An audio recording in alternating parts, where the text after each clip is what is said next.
How many remember Peas and Carrots International? If you're a fan of streetwear, then no doubt you've heard the name Anwar Carrots. Raised a student of the game of streetwear, Anwar is a great example of how the first gen streetwear brands influenced the next generation. Over the years, Peas and Carrots made a name for themselves, not only as a brand, but as a collective. But along the way, the collective broke up and the concept basically died out. But how though? What happened?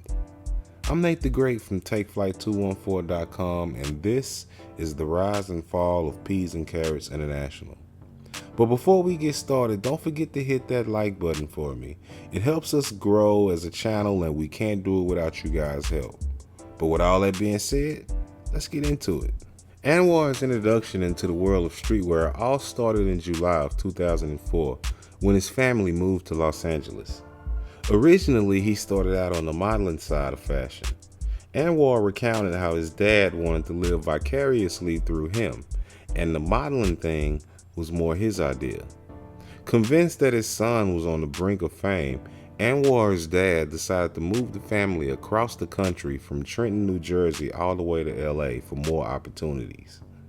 And as you could probably understand, a move like that can be pretty stressful. And unfortunately for Anwar's parents, they wound up splitting up only 6 months after the big move. Turns out, Los Angeles wasn't what he really expected. It was a culture shock because it wasn't like what he had seen in movies. But Anwar was adaptable. He was used to being a new kid, plus he knew how to dress, which in those days meant Sean John and LRG. Still modeling, he scored some T-Mobile ads and a few Samsung commercials, but soon sensed that life wasn't really for him. He was naturally more style-minded and had a burgeoning interest in Japanese fashion, which he had discovered through the internet and blogging.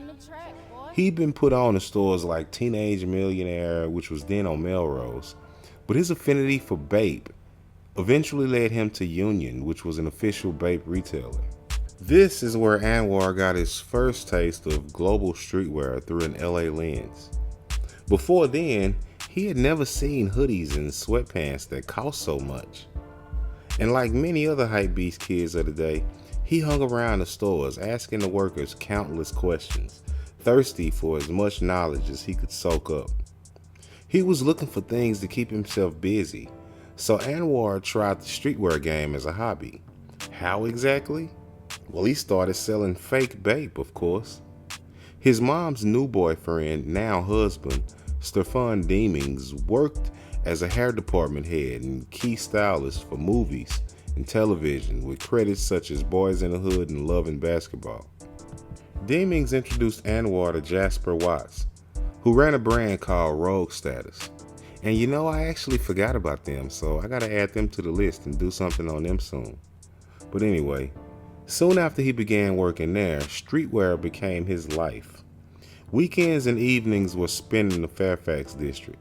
Anwar was also deep on MySpace, gaining attention as the blogger who ran Arrogant Veggies, which he dedicated to all the legit pieces he bought through the money he earned from selling fake Bape, working at Melrose Rack, and then later at Rogue Status. He was still just a teenager at the time, but he not only was in the know in the LA streetwear scene, but he was also documenting it closely. Anwar met Josh Pease as a freshman in high school, and although they started out beefing over a girl, they eventually squashed it and became good friends. A few years after that, the two met Casey Veggies, then a 13-year-old who was just a fan of the Carrots blog.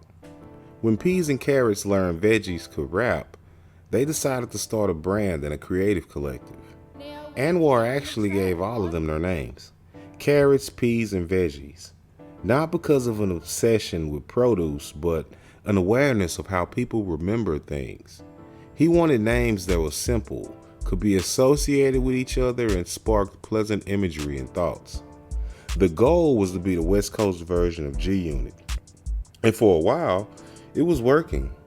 Peas was handling the music side, managing Veggies, while Anwar was handling the fashion merchandising, and Veggies was focused on making music. When they all went on tour after Veggies was invited to open for Mac Miller in 2011, Anwar created a custom line of peas and carrots merchandise, which sold out. By the time they were barely 20 years old, Peas and Carrots International had already created a cult following and carved out their own little place in the Fairfax district. The goal for Peas and Carrots, the brand, was to make their stuff affordable. Having seen the sky-high prices of some of the other stuff, Anwar understood that the kids were the audience, and they wanted to make it accessible for them while still being exclusive. They collaborated with everyone from SSUR to the Hundreds to Crooks and Castle. All of these were brands that they loved as kids, and now they would get a chance to work with them. By 2013, they were becoming a big name in the game.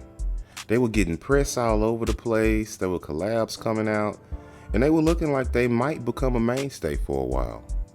But as the Buddha says, all things pass. In 2014, tensions started to bubble and egos began to clash. Chalk it up to creative differences, I guess, except the fact that it hurt more because these were Anwar's close friends. Carrot says he was actually the first to call it quits, but he didn't really want to fight with his boys. He just wanted to make clothes. The band would eventually split up.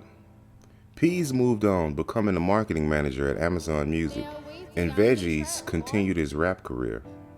Carrots by Anwar Carrots ironically launched the same day that Anwar called Peas to tell him that he was out in 2015. So, premeditated? I don't really know. I guess you be the judge. But as Carrots describes it, it was a continuation of his work he had been doing for years, and it was time. His designs are simple and centered around carrots or dirt or bunnies, something you'd find on a farm. In straight to the point colorways like orange, green, brown, or black.